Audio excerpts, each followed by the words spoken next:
اللهم في يوم عاشوراء لا تدع لنا ذنبا إلا غفرته ولا هما إلا فرجته ولا كربا إلا نفسته ولا مريضا إلا شفيته ولا مبتلا إلا عافيته.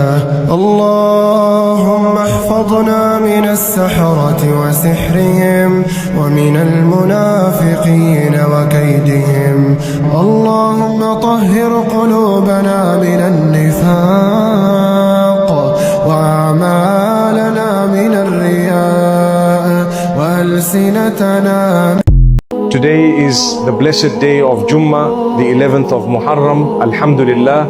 O Allah, on this beautiful Friday, shower us with your mercy and forgiveness. Cleanse our hearts from sin. Strengthen our faith and keep us steadfast upon your guidance.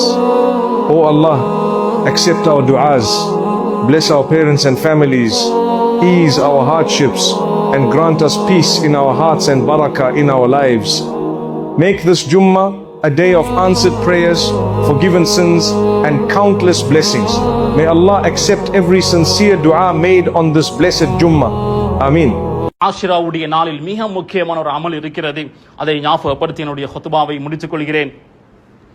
Tabarani, Bayhaqi போன்ற கிரந்தங்களில் வரக்கூடிய ஹதீஸ், ரசூலுல்லாஹி ஸல்லல்லாஹு அலைஹி வஸல்லம் அவர்கள் சொன்னார்கள், மன் வஸ்ஸஅ அலா அயாலிஹி யௌம ஆஷூரா, ஆஷிராவுடைய தினம் யார் தன்னுடைய குடும்பத்துக்கு விசாலமாக செலவழிப்பாரோ, வஸ்ஸஅ அல்லாஹு அலைஹி ஸாயிர ஸனதிஹி, முழு வருடமும் அல்லாஹ் அவருக்கு விசாலத்தை கொடுப்பான். ஆஷிராவுடைய தினம் எங்களுடைய குடும்பத்திற்கு வளமையை விட கொஞ்சம் விசாலமாக செலவழித்தால் முழு வருடத்திலும் அல்லாஹ் பரக்கத்தை வைப்பான். சுஃபியான் இப்னு உயைனா ரஹிமஹுல்லாஹ் அவர்கள் சொல்கிறார்கள், ஜர்ரப்னாஹு ஃபவஜத்னாஹு ஸஹீஹா, நாம் இதை அமல் செய்து வந்தோம், இதை சரியாக நாம் அனுபவித்தோம்.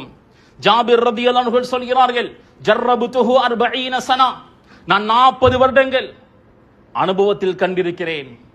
ஆஷிராவுடைய தினம் குடும்பத்துக்காக செலவழித்தால் அல்லாஹ் முழு வருடத்திலும் பரக்கத்தை ஏற்படுத்துவான். இமாம் சுஃபியான் இப்னு உயைனா ரஹிமஹுல்லாஹ் அவர்கள் சொல்கிறார்கள், ஜர்ரப்னாஹு முன்து 50 சனா, 50 வருடமாக இதை நான் செய்து வந்தேன். ஃபமா ரஅய்னா இல்லா கைரா, நலவை தவிர நாம் காணவில்லை. எனவே கண்ணியத்துக்குரிய சகோதரர்களே, ஆஷிராவுடைய தினத்தில் நோன்பு நோட்பதோடு குடும்பத்துக்கும் விசாலமாக செலவழிப்போம், ஏழை எளியோருக்கும் கொடுப்போம். ரப்புல் ஆலமீன் இந்த வருடத்தில் எங்களுக்கு பூர்த்தியான பரக்கத்தை, ஹைரை, நலவை எங்களுக்கு தருவானாக. கடந்த வருடங்களில் செய்த பாவங்களை, தப்பு தவறுகளை மன்னிப்பானாக.